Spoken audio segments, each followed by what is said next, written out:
আমেরিকার প্রাক্তন president Barack Obama উনি খুব দুর্দান্ত মূল্যবান একটা কথা বলছেন, যেটা নিয়ে চিন্তা করলাম যে একটা ভিডিও বানানো যেতে পারে এবং খুবই দুর্দান্ত কথা, এবং এই বিষয়টা কিন্তু আমি নিজেও চিন্তা করি।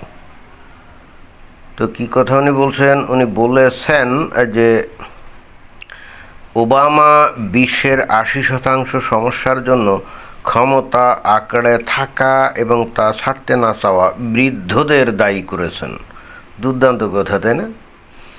এবং এটা যে কতখানি সত্য কথা, আমেরিকায় হয়তো মানুষ ওই রকমভাবে টের পায় না, বাট বাংলাদেশ, ভারত সহ এই আশেপাশে আমাদের যে তৃতীয় বিশ্বের দেশগুলো আছে, সেখানে আমরা কিন্তু হাড়ে হাড়ে এটা টের পাই। বিশেষ করে বাংলাদেশের জন্য তো মারাত্মকভাবেই এটা প্রযোজ্য, তাই না? বাংলাদেশে কেউ একবার ক্ষমতায় যদি যায়, সে আর জিন্দেগিতে আর নামতে তো চায় না, মৃত্যু পর্যন্ত থাকতে চায়। এইটা যে কোনো লেভেলের ক্ষমতা হোক, একেবারে ওয়ার্ড মেম্বার থেকে শুরু করে এমপি, মন্ত্রী, প্রধানমন্ত্রী, সব জায়গায়, একেবারে সব জায়গায় এই জিনিসটা আমরা কিন্তু দেখি। একবার যদি ক্ষমতা পেয়ে গেল, ব্যাস মনে করবে এইটা তার বাপ দাদার সম্পত্তি এবং এখান থেকে সে আর জিন্দেগিতে কোনো দিনও সে যাবে না। এবং নট অনলি দ্যাট, সে ওই পদে থাকার জন্যে তার পরবর্তী প্রজন্ম বা তার পরবর্তী প্রজন্ম থেকে যদি কোনো নেতা নেত্রী উঠে আসে, দেখা যাবে যে তাদেরকে কতভাবে অবদমন করে, নানা রকম ঝই ঝামেলা সৃষ্টি করে, এমনকি এমনও অবস্থা আমরা শুনি যে অনেক ক্ষেত্রে বিভিন্ন কায়দা কানুন করে তাদেরকে মেরেও ফেলে, তবুও তার প্রজন্মের কাউকেই উঠতে দেয় না। অর্থাৎ যে বা যারাই ক্ষমতায় আছে, সে একবারে মৃত্যু পর্যন্ত থাকবে। এবং তারপরে মৃত্যুর পরেই যে সাধারণ জনগণ যে আসলে মুক্তি পাবে তা কিন্তু না। ওই যে নাকি ক্ষমতায় ছিল এবং মারা গেল, ও কি করবে? মরে যাওয়ার পরে আর কি তার পরিবারের লোক আছে না, হয় তার বউ, তার ছেলে বা তার ভাই, তাদেরকে কিন্তু ক্ষমতায় বসানোর চেষ্টা করবে। এবং এই জিনিসটা আমরা কিন্তু এই বর্তমানে পশ্চিমবঙ্গে এই যে এই তৃণমূল কংগ্রেস যে নেতা মমতা ব্যানার্জি না, তার ক্ষেত্রে আমরা খুব দুর্দান্তভাবে দেখতে পাচ্ছি, তাই না? ক্ষমতার প্রতি তার যে কী ভয়ঙ্কর মোহ, নির্বাচনে হেরে গেছে। নিয়ম অনুযায়ী ভারত একটা গণতান্ত্রিক রাষ্ট্র, তাই না? অতীতে কখনো কোনো দিন আমরা দেখি নাই যে এই পশ্চিমবঙ্গে যারা হেরে গেছে তারা সুন্দরভাবে ক্ষমতা হস্তান্তর করেনি, আমরা কখনোই দেখি নাই। This is the first time আমরা দেখলাম মমতা ব্যানার্জি বললেন যে আমি ক্ষমতা ছাড়বো না। তারপরে কি হলো? তাকে ঘাড় ধাক্কা দিয়ে নামানো হয়েছে, তাই না? তার মান ইজ্জত কি বাড়ছে? আর তার বয়স 72-73। এইবার সে পরবর্তী প্রজন্মের কাউকেই কিন্তু উঠতে দেয় না। এই যে শুভেন্দু অধিকারী আজকে সে যে বিদ্রোহী হয়ে বিজেপিতে গিয়ে এই যে লড়াই সংগ্রাম করে আজকে যে মুখ্যমন্ত্রী হয়েছে, সেও তো একসময় তৃণমূল কংগ্রেসে ছিল, তাই না? তো মমতা ব্যানার্জি বৃদ্ধ হয়ে যাচ্ছেন, এখন চিন্তা করছেন ওনাকে চলে যেতে হবে, তার পরিবার নেই, স্বামী নাই, বাল বাচ্চা কিছুই নাই। সে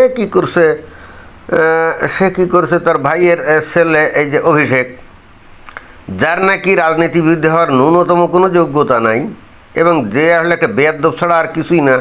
কীভাবে বুঝলাম? তার কথাবার্তা শুনে, যেটা আমরা দেখি, মানে সে যে ভাষায় কথা বলে, এটা কোনো রাজনীতিবিদ এই ধরনের ভাষায় কথা বলে না, একটা মাফিয়া গুন্ডা এদের ভাষায় তার মুখ থেকে বেরোয়, যেটা আমরা দেখলাম।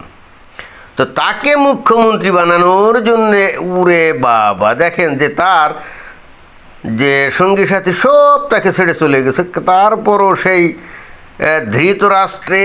ধৃতরাষ্ট্র যেমন কৌরবদের প্রতি অন্ধ ছিল, তাই না? এখানে এই মমতা বন্দ্যোপাধ্যায় ঠিক ওই আচরণগুলো করে যাচ্ছে। তো যাই হোক, এখানে বারাক ওবামা চমৎকার একটা কথা বলছেন যে 80% সমস্যার জন্য ক্ষমতা আঁকড়ে থাকে এবং তা ছাড়তে না আসা বৃদ্ধদের দায়ী করেছেন। একেবারে কারেক্ট কথা বলছেন। আমরা যদি বর্তমানে বাংলাদেশে, এই যে বাংলাদেশের সরকার, তাই না? তো এই সরকারে একমাত্র প্রধানমন্ত্রী তারেক রহমান, তাকে যদি আমরা বাদ দিয়ে বাকি যে মন্ত্রী যেগুলো আছে তাদের যদি বয়স আমরা করি, তাদের যে বয়স আমরা যদি গড় করি, তাহলে দেখা যাবে আমার ধারণা 65 থেকে 70 বছর হবে, মানে গড় বয়স। এবং মজার ব্যাপার হচ্ছে প্রকৃতপক্ষে একজন মানুষের কাছ থেকে সৃষ্টিশীল বা প্রগতিশীল বা সত্যিকার অর্থে একটা ভালো কোনো আউটপুট পাইতে গেলে এই যে 65 পার হয়ে যাওয়া বা 70 পার হয়ে যাওয়া, না, এদের কাছ থেকে তেমন কিছু আশা করা যায় না। কারো কাছ থেকে একেবারে জেনুইন কোনো জিনিস, সৃষ্টিশীল প্রগতিশীল কোনো কিছু পাইতে গেলে মনে করেন যে এটা 30 অথবা 35-এর পর থেকে মনে করেন 60 পর্যন্ত এই যে বয়সটা, এর মধ্যেই দেখা যায় যে একজন মানুষ সবচাইতে বেশি সৃষ্টিশীল কাজ করতে পারে, বিশ্লেষণ শক্তি তার বেশি থাকে এবং একই সঙ্গে সে অনেক সাহস নিয়ে সংস্কার কাজ করতে পারে। কিন্তু এরকম 65, 70, 75, 80 এরকম বুড়া হাবড়া হয়ে গেলে তার দ্বারা কিন্তু কোনো সংস্কার কাজ করা সম্ভব না। সে কিন্তু পড়ে থাকবে মানধাতার আমলে যে নিয়মগুলো আছে না, ওইগুলো আঁকড়ে ধরে পড়ে থাকবে এবং তার দ্বারা কিন্তু কোনো প্রগতি সম্ভব না। এবং এই যে তারেক রহমান, আমরা তার বয়স কত মনে করেন 56, 57 এরকম, তাই না, 55, 56, 57 এরকম, ভালো কথা। কিন্তু এও কি প্রধানমন্ত্রী হতো নাকি? তার মা বেগম খালেদা জিয়া যদি উনি বেঁচে থাকতেন তাহলে কি প্রধানমন্ত্রী হতো নাকি? না, তা হতো না। ঘটনাচক্র উনি মারা গেছেন, এই জন্যে তার ভাগ্য খুলে গেছে, বিষয়টা তো তাই, তাই না? এর আগে যে প্রধানমন্ত্রী ছিলেন যে শেখ হাসিনা, তাই না, 78, 78 বছর বয়স হয়ে গেছে। হ্যাঁ, না, ক্ষমতা উনি ছাড়বেন না। পরে তাকে কি করা হয়েছে, ক্ষমতা থেকে আউট করে দেওয়া হয়েছে, বিষয়টা তাই না? এবং দেখবেন আপনারা যদি খেয়াল করেন, এই শেখ হাসিনার পরে মানে সেকেন্ড জেনারেশন বা তার পরের জেনারেশন, এখান থেকে কোনো নেতাকে উনি উঠতে দেন নাই। মানে আজকে মনে করেন যে একটা অভ্যুত্থানের মাধ্যমে শেখ হাসিনার পতন ঘটছে এবং পরবর্তীতে আমরা বাংলাদেশে অনেক খজাবরল বিশৃঙ্খলা আমরা দেখছি চোখে।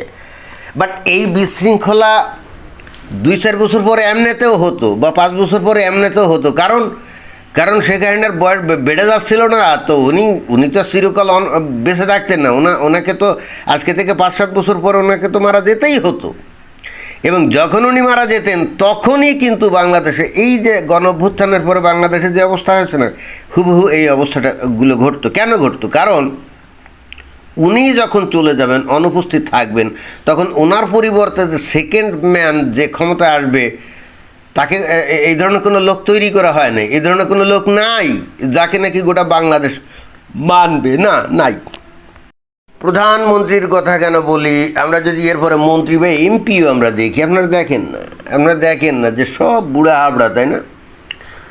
বুড়া হাবড়া মানে এগুলো দিয়ে আসলে কোনো কাজ হয় না। এবং এগুলো দিন পরিবর্তনের পালায় মনে করেন যে প্রতিনিয়ত সংস্কার করে সামনের দিকে এগোতে হবে।